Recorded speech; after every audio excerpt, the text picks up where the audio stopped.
good to see you all here this morning. Folks, I want to do, by way of introduction this morning, share with you two stories. One historic, which we're all pretty familiar with, and one more local.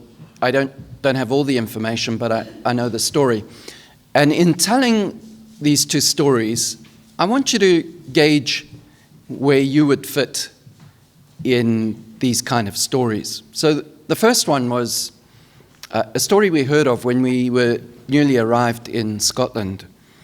We had got to know a few families from the Ayr region, and one of the couples that we knew, they had a grown-up daughter who had a child, but she was a single mum. And we heard over time that one day she, for whatever reason, I don't know the cause, just got really fed up. And she got in her car and drove to Spain and didn't come back. So clearly something difficult was happening in her life, and for her the answer was just out of here. Some years later, we heard that she returned to the UK for health tests. She had been having some health struggles, so she returned to the UK. And she went for some tests, and a letter was sent to the address she was staying from the NHS. And the wording was roughly, there has been a very serious diagnosis. You need to come in and see us urgently. Her response to that was to get in a car and head back to Spain. And the outcome of the story, as you can imagine, was not a good one. How do you cope with stress? How do you cope with things looming in front of you that are difficult, challenging, dangerous at times? How do you respond in those kind of situations? Do you find you prefer not to think about it? Just focus on the positive? Hope it'll go away? Or are you the kind of person that you face things head on?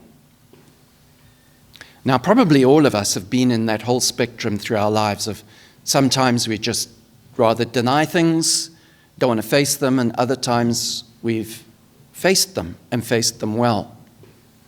The second story is one you're familiar with, Winston Churchill, who I think was some incredible man in the way he led this country during a very dark time. But from what I've read of his story, that he stood up publicly speaking very strongly about the warnings of Nazi Germany at that time. And for many people in the UK, they thought he was an extremist, they thought he was exaggerating, they thought he was a troublemaker. He was called all kinds of names, but he stood by his ground warning the country of the dangers that were coming. And of course, when those dangers did arrive, as he had predicted they would, he was able to step in and lead this country in a time of terrible darkness. But you know, when you look at even how in his circumstances, how people responded, nah, it's not going to get that bad, let's just not act, let's not take any action, let's just wait and see how things will get. We can see from his scenario that it was right to face what was on the horizon and not ignore it, and to face the challenge head on. But how many times do we find ourselves not wanting to do that? And folks, if you're a kind of person that you tend to want to avoid things, you have my sympathy. But we learned firsthand from our African adventure that it does not work. We had a very interesting experience, this is just personal experience in Zimbabwe, when the War of Liberation ended and there was a new government in our country. It brought about the freedom of the vast majority of the people in the country, but it introduced a bunch of economic problems to the nation, which were extremely serious. And the country began floundering. And at the time, South Africa hadn't faced that part of that journey that we had.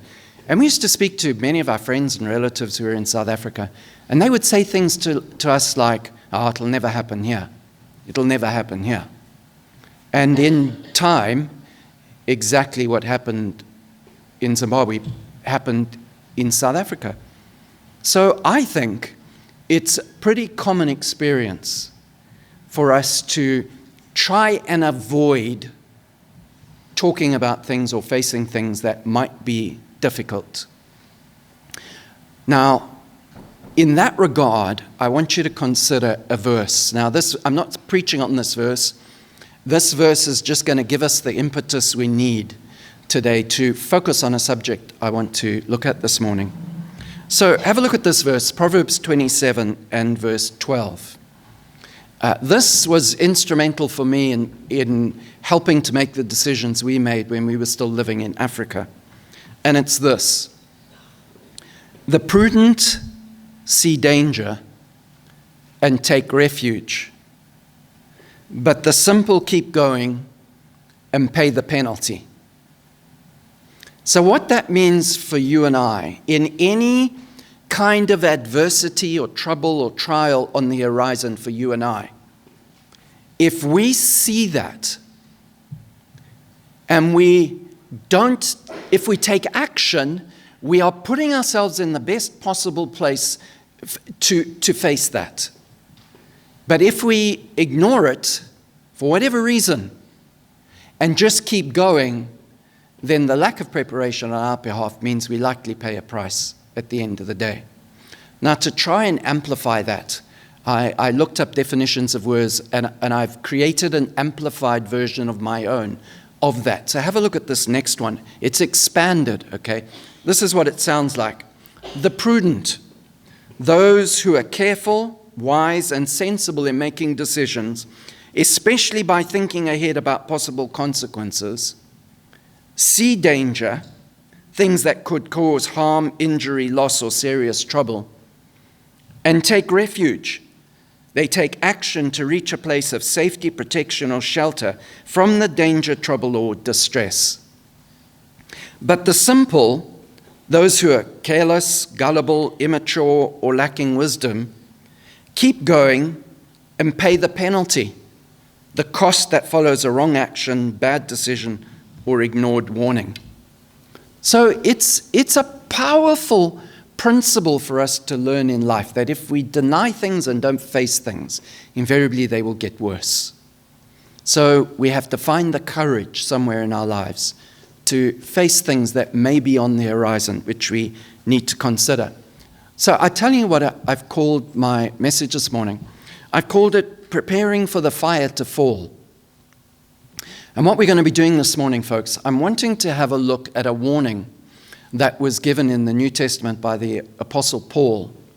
And this warning is interesting because it was not a warning given to the general population of the whole earth about things to come. It was a warning given specifically to Christians. And in my early years of Christianity, I struggled with aspects of this passage hugely. It brought significant insecurity to my life. But as I began to think it through and go through and consider these things, I've come to a better understanding and acceptance of what it is saying. But it's the kind of thing that is a warning for the Christians that were given then, and it's a warning to you here today and to me. There is not one of us will be able to dodge this or escape this at all. It is coming our way. And we need to think through it. I appreciate that this might feel like walking on thorns, but we need to have a good look at it. So we're going to do that this morning. And folks, what I'm doing is I'm not putting the whole passage we're going to look at out there, because I want us to go slow and think. How many of you value ethics, morality, and reason? These are things that we need to be passionate about in the context of our political environment, our political culture at the moment, concerning our faith. We need to be able to cultivate within us a brain that can think about ethics, morality, how to make good and wise decisions, right and wrong. We've got to be able to think that way.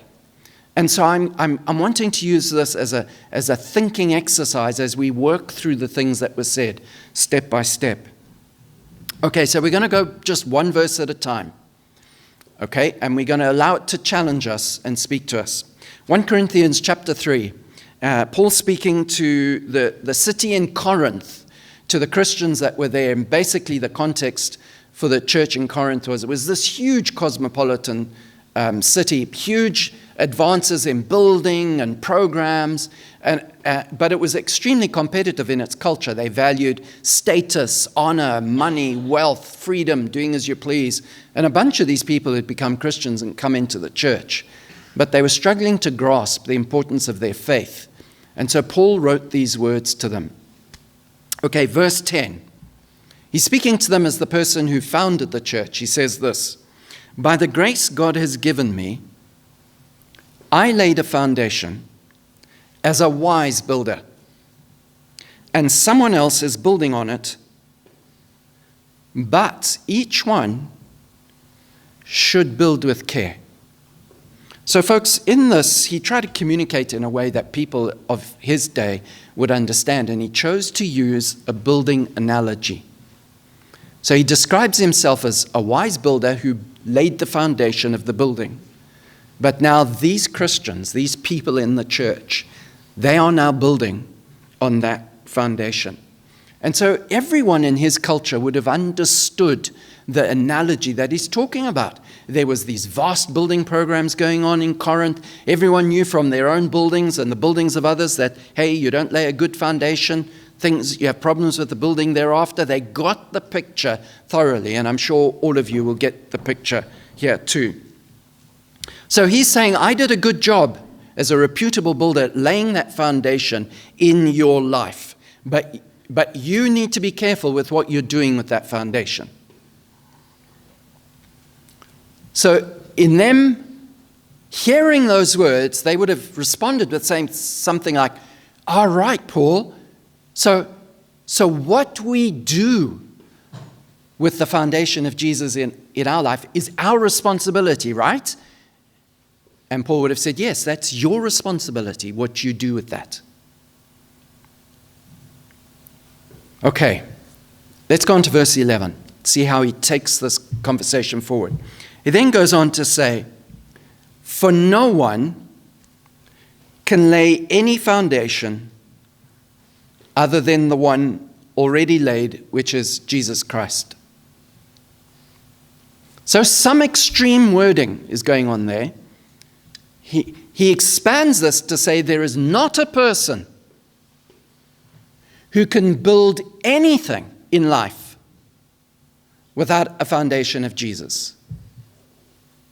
If the foundation of Jesus is not there, they're not building a thing. Now, folks, do you know how insulting that sounds? Have a look at this picture of this temple. This was Corinth. This was the kind of building that was going on in Corinth. It was the temple to some foreign god where they had built this massive place. And they used to go there and worship these foreign gods. Paul was saying to those who are listening, see all that? Worthless. Of no value. Because if Jesus is not the foundation, there is nothing of substance being built. And so you think about it in your context, in the context of our culture around us. Everyone is trying to build something with their lives.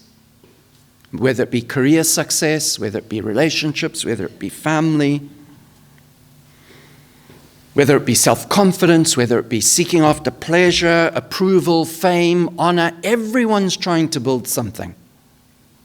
And he makes this stark statement. If Jesus is not the foundation, there's nothing going to be built of lasting value. Okay. So challenging, extreme, no compromising in what he says at all. Okay, let's crack on. Verse 12. He goes on to describe the building process, and he says, if anyone builds on this foundation using gold, silver, costly stones, wood, hay, or straw, and the sentence is not finished. We pick that up in the next verse, but let's just stop there. So he's talking about the materials that can be used in any kind of building. They would have had a very clear picture of that, because the kind of temple that I showed you would have had all these fancy, expensive materials used to build it, and they would use the expensive materials and the quality stuff to build something that would last. Gold, silver, costly stones. It would last. It would build something of substance. But they knew too that if you used wood, hay, and straw, those were the temporary shacks on the side of the road, quick fix to serve a particular purpose for a short period of time, but invariably they were flattened, destroyed, weather, fire, everything. They never lasted. There was no real lasting value in those at all. And he's speaking to the Christians and he's saying, you can, in your life, build with gold, silver, and costly stones, or wood, hay, and straw. So we can build into our lives things that have lasting value or just temporal value.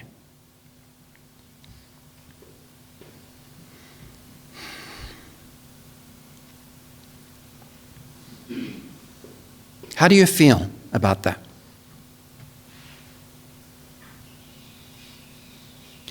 How do you feel about having what you've done with your life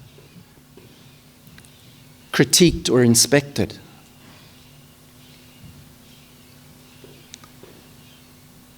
And what we've done evaluated as to whether there's anything of lasting value in it? Well, these are the questions he was highlighting to the people and to us. All right, so let's finish that sentence in verse 13. And we're going to pause after this and try and do some reasoning in our heads. Okay. Verse 13, he says, their work, your work, and my work, one day, will be shown for what it is, because the day will bring it to light. It will be revealed with fire, and the fire will test the quality of each person's work. So whenever the Bible writers mention the day, they were all referring to the great day of God, which they referred to through the Old Testament and the New. And it was a day where the whole of mankind, all of humanity from ages past to the end, will be gathered before the throne of God, and they will face a personal judgment.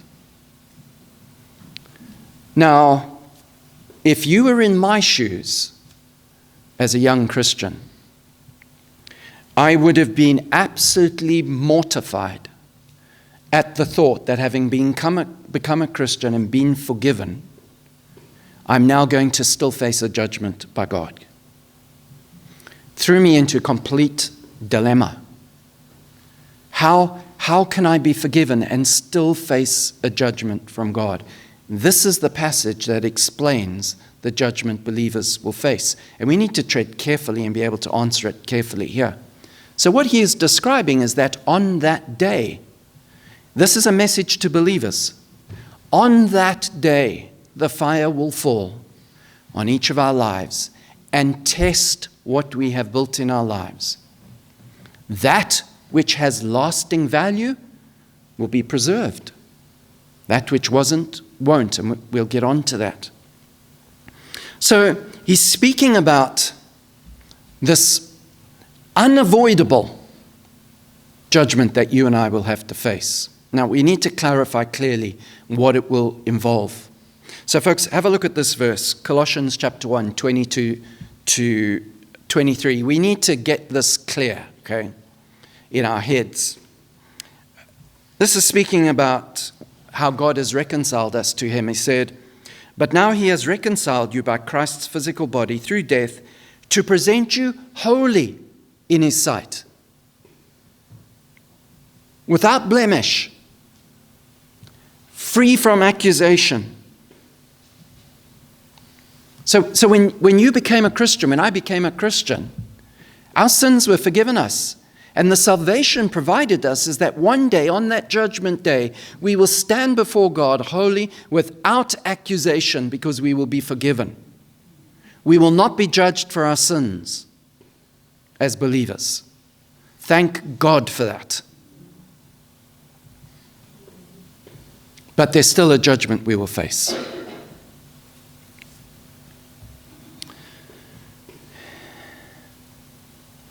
Folks, can we pause and try and think ethically and morally here, with reason, why you and I will still have to face a judgment and give account for our lives? Why? Do you have good reason to explain that from a moral point of view and a judicial point of view, why we will still have to give account for our lives? I want to explain it to you the best way that I know how. Have a look at this verse and we'll just build on this one, okay? Colossians 1:13-14. It tells us about the opportunity that came our way through salvation in Jesus. It says this: He has rescued us from the dominion of darkness and brought us into the kingdom of His Son, of the Son He loves, in whom we have redemption, the forgiveness of sins.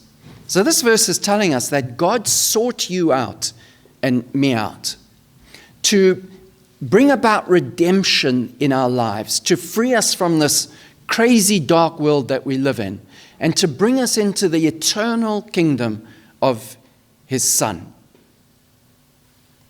So God's plan was to offer you and I redemption. Now we need to understand what that is like. Folks, have a look at this picture here of this man. Okay, I want to tell you a true story which is illustrated by this to try and understand why there has to be an accounting from us even when we become Christians. Okay, so the fellow on the left, it's not far-fetched. In our early years in Scotland, Hazel and I were invited to go and do some ongoing ministry in a private drug rehab centre. So we would go along weekly. It was in Paisley. We went along every week. And there was a group of men, it was all men, from young men to older men, who were trying to recover from addiction of various sources.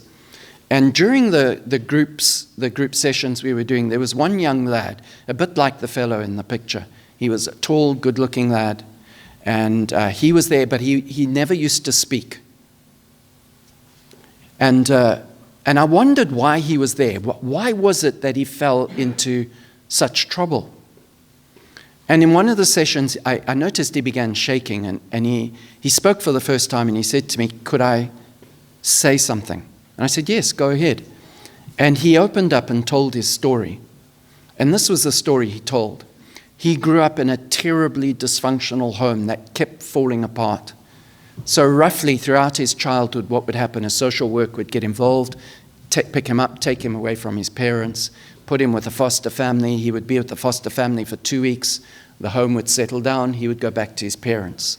The settled status would last 2 weeks until it all fell apart again. Social work would step in, picked him up, put him in another foster care. He spent his entire childhood being 2 weeks at home, 2 weeks in foster care.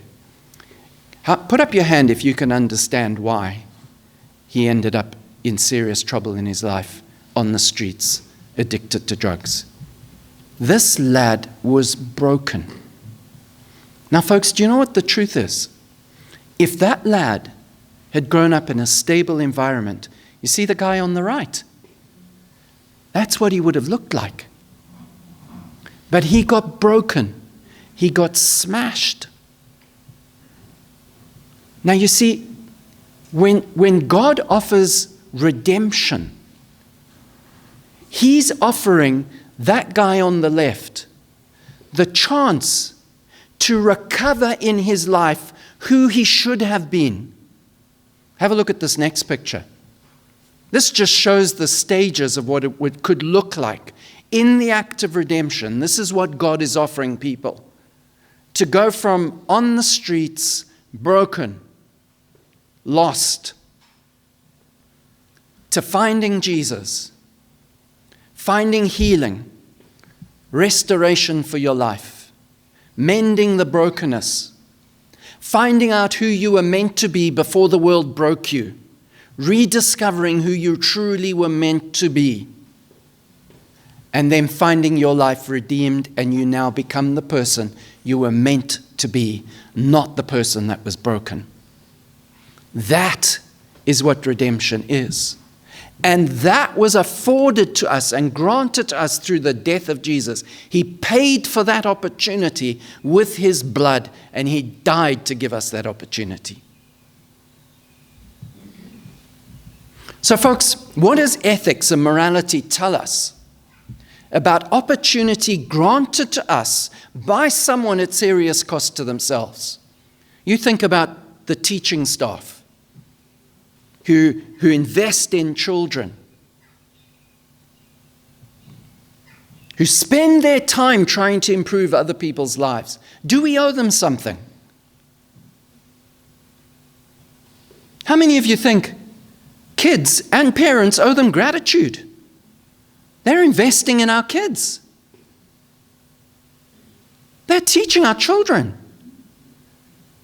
Do you know, this is just something which I felt quite sad. When we arrived from Africa, we were very vulnerable. And our kids went into schools, knew no one. And when they finished primary school, and our last child left primary school, I wrote a letter to the head. And I said, we were very vulnerable when we arrived, but our children have thrived in the school. And Hazel and I just wanted to write a letter to you formally to thank you so much, and all the staff, for all that you have done in the lives of our children. We are incredibly grateful. Do you know that head got hold of me? And these were her words. She said, I read that out to the staff. We have never had anyone write a letter to us. See, I think something's going wrong ethically. If we don't have the capacity to realize what opportunities are afforded to us by other people that we need to be grateful and thankful for. And coming from Zimbabwe, where half of my pay went to school fees to try and keep our kids educated, and here it was free. When I hear of kids going around throwing stones through school windows and things like that, I want to get a hold of them and grab them by the scuff of the neck and say, you should be grateful for what you've got. Don't you dare do that, slap. Because we've lost sight.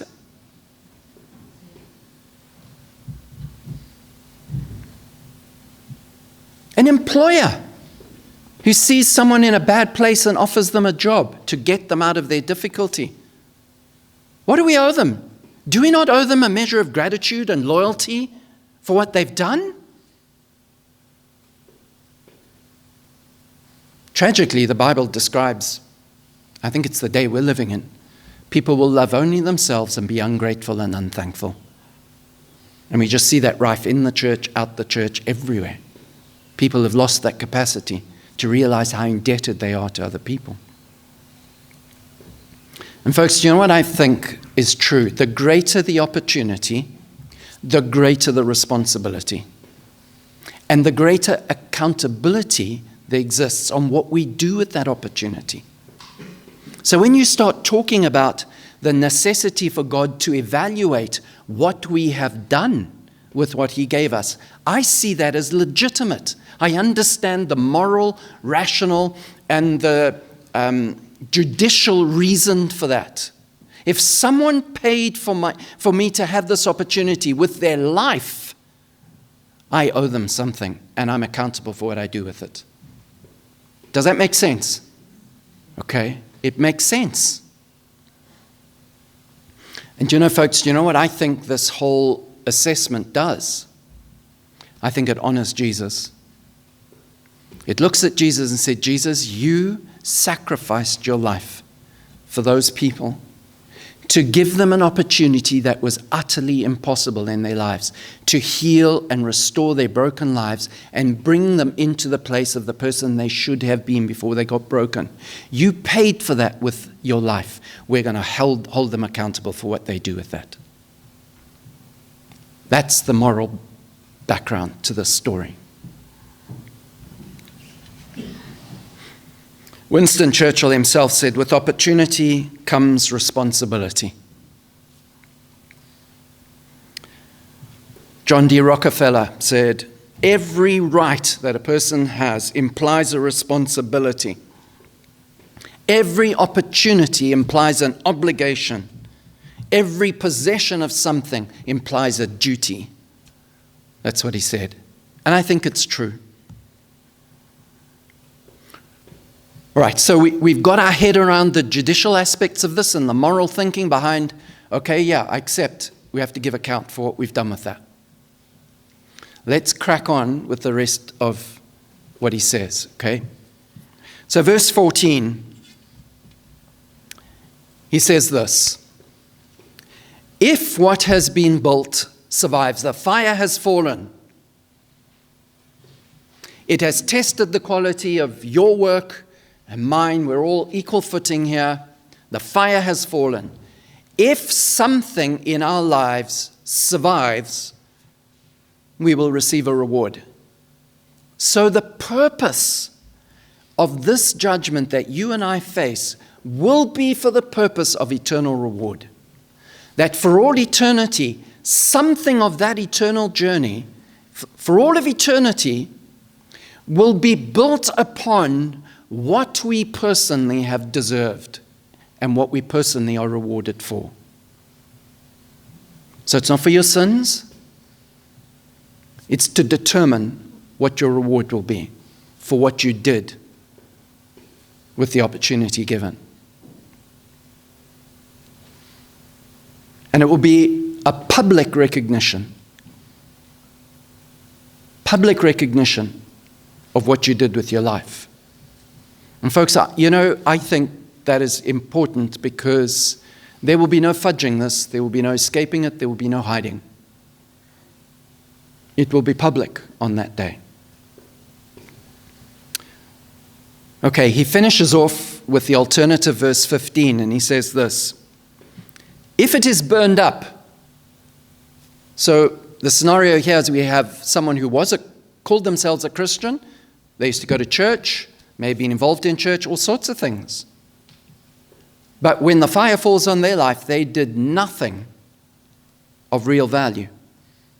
And there's nothing left. It's all been burnt up. If it is burned up, the builder will suffer loss, but yet will be saved, even though only as one escaping through the flames. So they'll arrive at eternity with no reward. They did nothing with the redemptive opportunity that was given to them. So folks, the staggering reality is that some people are going to be in that position where they will get in by the skin of their teeth, but they will look back and realize over their whole Christian life, the time they called themselves a Christian, they never built anything of lasting value. No reward. And there will be those who did.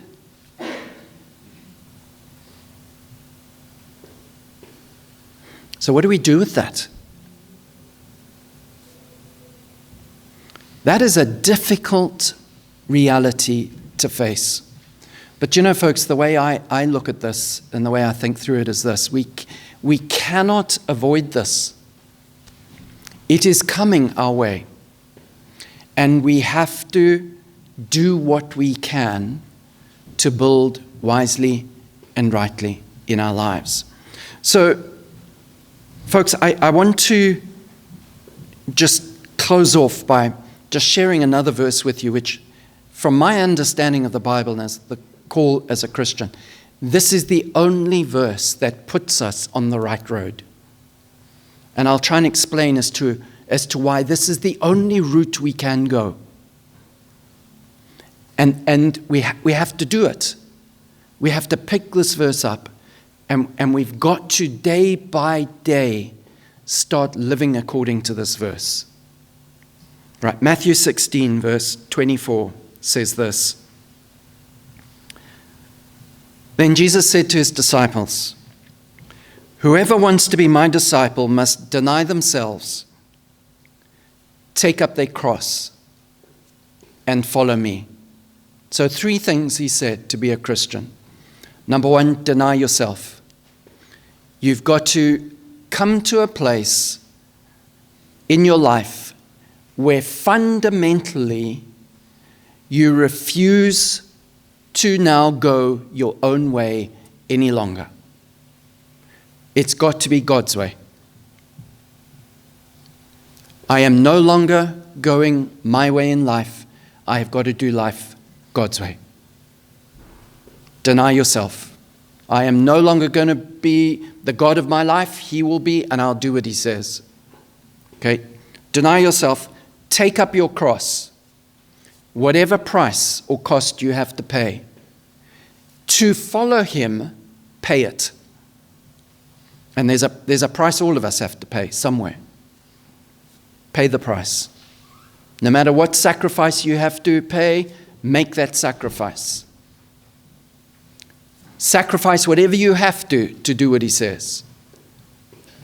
And the last one is follow me.